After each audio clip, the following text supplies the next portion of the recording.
अस्सलाम वालेकुम मिनहाज। मेरा नाम शनीला है और मेरा ताल्लुक़ जो है वो क्वेटा से है। मैं अपनी स्टोरी शेयर करना चाह रही हूँ और हुआ कुछ यूँ कि हमारे फ़ादर की ट्रांसफ़र्स होती रहती थी। My father was working in Nestle.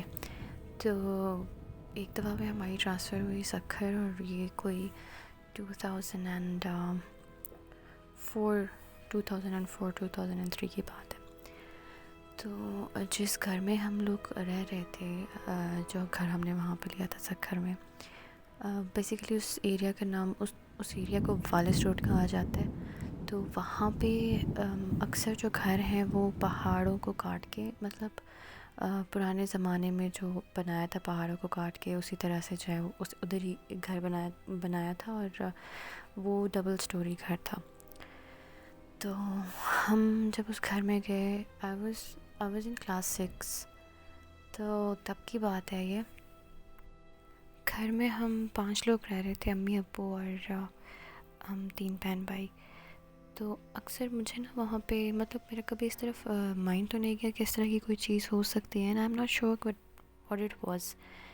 तो अक्सर जहाँ पे मैं चीज़ें रख देती थी तो वो चीज़ें वहाँ से अक्सर मतलब गायब हो जाती थी, और उसके बाद दोबारा जो है वो मैं इन्ना लिल्लाह पढ़ के उसको ढूंढ रही होती थी, तो फिर मुझे जहाँ पे वो चीज़ मैंने रखी होती थी वहीं से मुझे मिल जाती थी। इसके अलावा एक दफ़ा मुझे याद है अच्छी तरह कि मैं पढ़ रही थी, और वो कप जो है वो मैंने अपनी बुक की साइड पे रखा हुआ था। उसके बाद I went to the kitchen, और जब मैं किचन से वापस आई तो वो कप जो है वो मेरी कॉपी के ऊपर रखा हुआ था, और चाय जो है ना वो साइडों से गिरी हुई थी। तो मतलब ये छोटी छोटी चीज़ें होती रहती थी।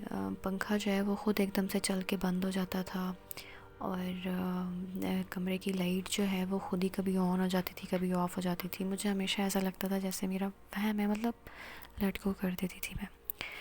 वंस व्हाट हैपेंड कि हमारी फूफो उन दिनों हमारे साथ रह रही थी। तो वो हमें मतलब अक्सर बताया करती थी कि नमाज़ इस तरह से आप कंटिन्यू कर सकते हैं, यूँ करना चाहिए, यूँ करना चाहिए, किस तरह से आप अपने आप को पाबंद कर सकते हैं। तो वन नाइट हम लोग सोने लगे थे तो दुआएं पढ़ के सोते थे। तो मैंने पप्पू को कहा, मैंने कहा पप्पू ना, मुझे ना अपने सुबह नमाज के लिए लाजिमी उठाना है। तो उन्होंने कहा तुम एक काम करो, तुम सूरह फ़ेल पढ़ के अपने राइट जो आपका कंधा है ना उस पर फूंको, तो सुबह जो है वो तुम्हें फ़रिश्ता आके उठाएगा। आई सेड ओके ठीक है। तो मैंने उसी तरह वो सूरत पढ़ी, और उसके बाद मैं सो गई। तो सोने से पहले मैंने मतलब पप्पा को कहा था कि मतलब हर हाल में आपने मुझे उठाना है, क्योंकि वो उठती थी, नमाज़ पढ़ती थी। तो क्या हुआ कि इन द मॉर्निंग पप्पू आई मुझे उठाने के लिए। फुल उन्होंने वो जिस तरह से नमाज़ के लिए चादर पहनी हुई होती है वो पहनी हुई थी, और मुझे कहा कि शनी उठ जाओ ना। मैंने कहा अच्छा नमाज़ का टाइम हो गया? कहती हाँ नमाज़ का टाइम हो गया, तुम फ़ौरन से उठ जाओ और जाओ जाके वज़ू करके आओ। अच्छा मैं ना आँख नहीं खोल रही थी, मैंने बोला यार अभी मैं आँख खोलूँगी, मतलब जो सुस्ती होती है। तो फिर मेरे दिमाग में ख़्याल आया कि यार अभी जो है वो पानी भी ठंडा होगा, उन दिनों सर्दियाँ थी।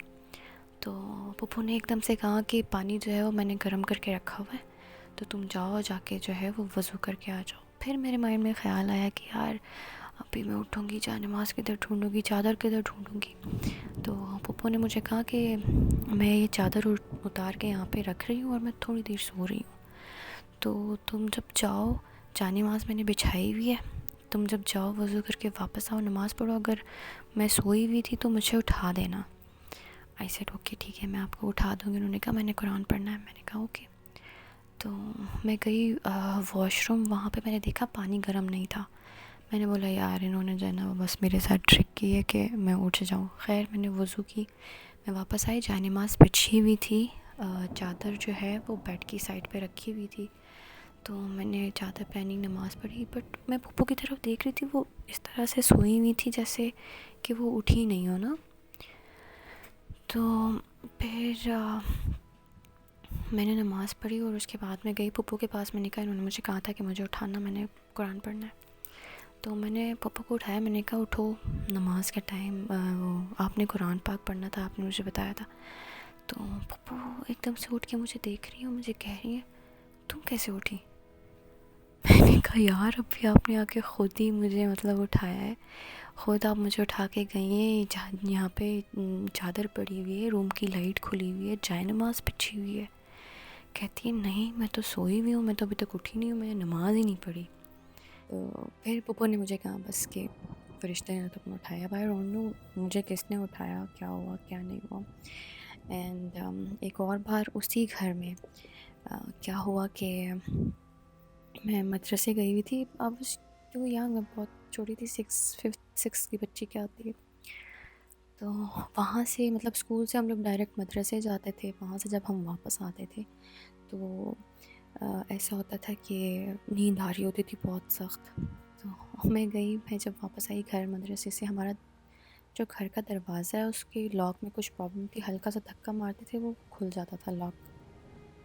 तो जब मैं घर आई तो मुझे अम्मी ने कहा कि यार मैं ज़रा सामने वाली आंटी की तरफ जा रही हूँ, तो तुम एक काम करना, दरवाज़ा जो है ना उसका ख़्याल रखना। मैंने कहा ओके ठीक है। उस टाइम घर पे मैं अकेली थी और अम्मी जो है वो भाई को लेकर चली गई थी सामने वाले के घर। तो उसके बाद फिर मुझे नींद आनी शुरू हो गई। मैंने कहा यार अगर दरवाज़ा खुला रहेगा, मैं सो गई, कोई आके घर से चला जाएगा, मुझे पता नहीं चलेगा। तो दरवाज़ा जो है वो मैंने लॉक कर लिया। मैंने कहा यार नॉक होगा मैं उठ जाऊँगी। अच्छा अब मैं सो गई। अब मैं सो गई हूँ तो मुझे ना आवाज़ें आ रही हैं, मेरा छोटा भाई खेल रहा है, टीवी ऑन है, रूम की लाइट खुली हुई है और अम्मी मुझे कह रही उठ जाओ, मैंने चाय पराठा बनाया है तो ये तुम खा लो। तो मैंने कहा आप अंदर कैसे आई, दरवाज़ा तो मैंने बंद किया हुआ था। कहती बस वो दरवाज़ा हमने खोल लिया, तुम जाओ हाथ मुँह धो के आ जाओ। मैंने बोला ठीक है। अब मैं जैसे ही वॉशरूम गई सारी आवाज़ें बंद हो गई, मतलब एकदम से सन्नाटा हो गया। मैंने बोला यार ये क्या सीन है ना। फिर मैंने हाथ मुँह धोया, मैं बाहर मैं जैसे आई, रूम की लाइट ऑफ थी, कोई नहीं था उस रूम में, खाली कप और खाली प्लेट पड़ी हुई थी वहाँ पे। और फिर उसके बाद मैं देख रही थी, मैंने बोला ये कहाँ चले गए ना। उस टाइम पे मुझे नहीं समझ में आया कि हुआ क्या मेरे साथ। तो फिर मैंने देखा भाई की आवाज़ें आ रही हैं गली से। मैं कहीं मैंने देखा दरवाज़ा अभी तक लॉक है, कुंडी लगी हुई है। मैंने दरवाज़ा खोला, भाई को मैंने बाहर आवाज़ दी। मैंने कहा तुम बाहर क्या कर रहे हो। कहता बाजी इतने टाइम से हम लोग दरवाज़ा मार रहे हैं, किन किन चीज़ों से हमने कोशिश की, दरवाज़ा खुल ही नहीं रहा था, तुम सोई हुई थी।